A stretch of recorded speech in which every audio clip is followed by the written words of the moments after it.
Back in 2019, I started reading a pretty new Shonen Jump manga about a girl who wanted to become an actress. It was still new, but even then I felt sure it would blow up once it got an anime adaptation. And that manga's name was Act H. Yonagi Kei is a high school student who dreams of becoming an actress. She has a gift for method acting, meaning she does not simply play a role, but fully becomes the character, which makes her performances feel deeply real. After her mother dies, she lives in poverty with her two younger siblings and struggles to find acting work until she is noticed by the director Sumiji Kuroyama.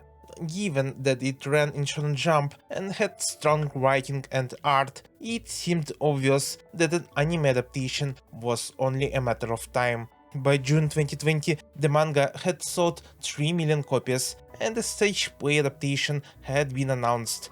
But in August of the same year, the writer Tatsuya Matsuki was arrested for sexually assaulting a middle school girl and was later charged.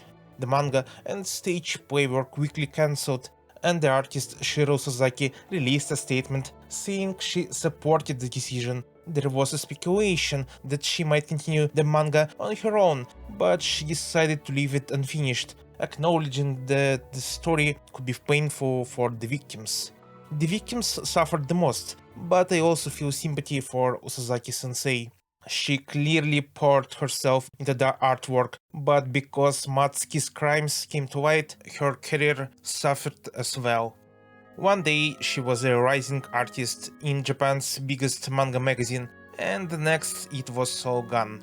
In many cases, especially with Jump titles, anime discussions begin early in a series run, so it is likely talks were already underway. Anime production often begins long before any public announcement, and it's possible that early production had already started before everything was quietly shut down. This was not the only sexual scandal connected to Jump over the years. Many people also know about Nobuhiro Wasuki, who was charged with possession of child pornography but did not serve prison time. The serialization of the Rurouni Kenshin sequel was paused and he was fined, but later a new anime adaptation of Rurouni Kenshin premiered in 2023. Wasuki previously worked with One Piece creator Eiichiro Oda, who had once been his assistant, and Oda did not publicly comment on the situation. In 2002, Mitsutoshi Shimabukuro was arrested for violating child prostitution laws after paying a 16-year-old girl for sex.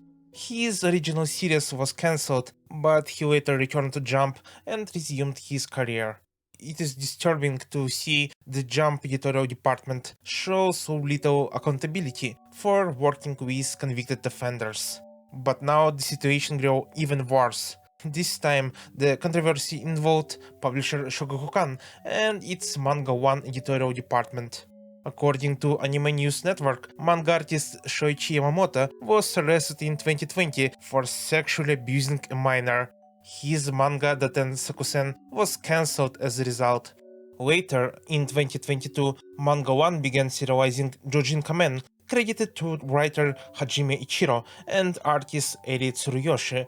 It was recently revealed that Hajime Ichiro was an alias used by Yamamoto. Shogakukan halted digital distribution of Jujin Kamen and stopped shipping its collected print volumes.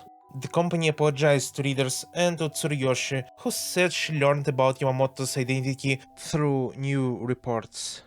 Tsuruyoshi said she met Yamamoto only once. All other communication went through an editor named Narita, who oversaw the project. Anime News Network also reported that several Manga 1 creators responded on social media, with some announcing a boycott of the platform. Ai Minase expressed their anger and has asked that their works be removed from Manga 1. Minoru Takeyoshi also stated they have decided to halt publication of their manga on Manga 1. Many of these statements also asked readers to read their works on other platforms or in other magazines. But the controversy did not end here. Shogakukan later disclosed that it had hired former Act H writer Tatsuya Matsuki to develop a new manga for Manga 1. In 2024, a Manga 1 editor reached out to Matsuki to discuss a potential project. Matsuki emailed the editor saying he was working on a web novel. That novel later became the basis for the manga Seisou no Shinreishi, also known as The Counselor Through the Years and Stars. It's an isekai story about a therapist from our world who is transported to fantasy realm and becomes a counselor for the hero's party. The party has defeated a demon general, but one member, an archer named Kyle, has died. So the hero struggles with PTSD and survivor's guilt, and he blames himself. The next chapter focuses on a priestess who loved Kyle and lives with a bipolar disorder, shifting between depression and mania. I have read the first 5 chapters, and they are really good. Takes an unusual approach to the isekai genre. Heroes who constantly fight demons and lose friends would realistically carry deep emotional scars, so the idea of a therapist in an isekai feels logical. This manga shows that powerful art can come from terrible people. And another painful detail is that the artist knew who the writer was and still felt strongly about the project. She said it was the first time a manga had moved her to tears, and she believed its themes and social message deserved to be shared. I agree that this theme matters. At the same time, it feels deeply conflicting that someone who committed such a crime chose to write about emotional healing and trauma. I also believe rehabilitation should be an option. It is possible that Matsuki underwent therapy after his conviction, and that experience influenced him to create this story. For me, good faith would have meant publishing the story under his real name and allowing readers to decide whether they want to support his work. That did not happen.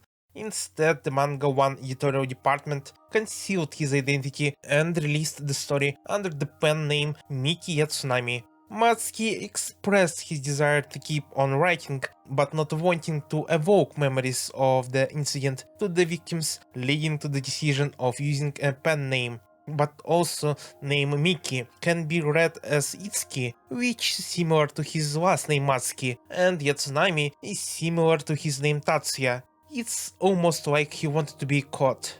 So now, Seisou no Shinrishi has been suspended pending further investigation and review. More manga artists began pulling their stories from Manga 1, including Rumiko Takahashi, one of the most successful creators in the industry. She is known for Ranma Half, My Son Ikoku, Inuyasha, and Mao, which anime adaptation will start in April. Frieren has also disappeared from Manga 1. It's unclear whether this is directly related to the scandal, but the timing has drawn attention. Witch Hat Atelier creator Kamomi Shirahama also addressed the Manga 1 scandal and announced donations to organizations that support victims of sexual abuse. Her response stood out to many readers as thoughtful and responsible, so please read her manga Witch Hat Atelier and watch upcoming anime adaptation. One, the creator of Mob Psycho 100 and One Punch Man, also commented. He stated that creators cannot collaborate with people who fail to clearly condemn sexual assault against minors, and urged Shogakukan to support those who spoke out. Inyo Asano argued that Shogakukan should not treat this as a problem limited to Manga 1, but address it at the company level. This makes it even more striking that few Shonen Jump artists publicly reacted to the Nobuhiro Watsuki scandal. Tatsuya Matsuki did not serve the prison time. He received a 18-month prison sentence, suspended for 3 years, meaning he would serve the time only if he committed another offense during the probation period. In my opinion, I do not believe that people who commit crimes should be permanently exiled from society.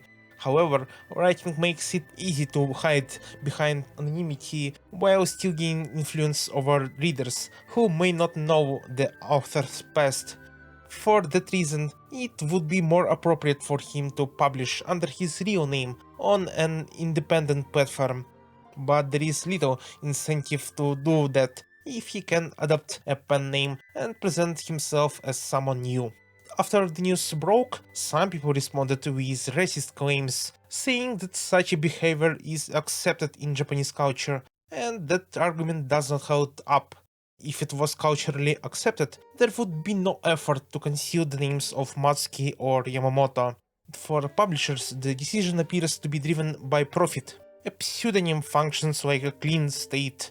If a talented writer can generate revenue under a new identity, some companies may decide that the financial reward outweighs the moral cost. In those cases, profit seems to take priority over integrity and values.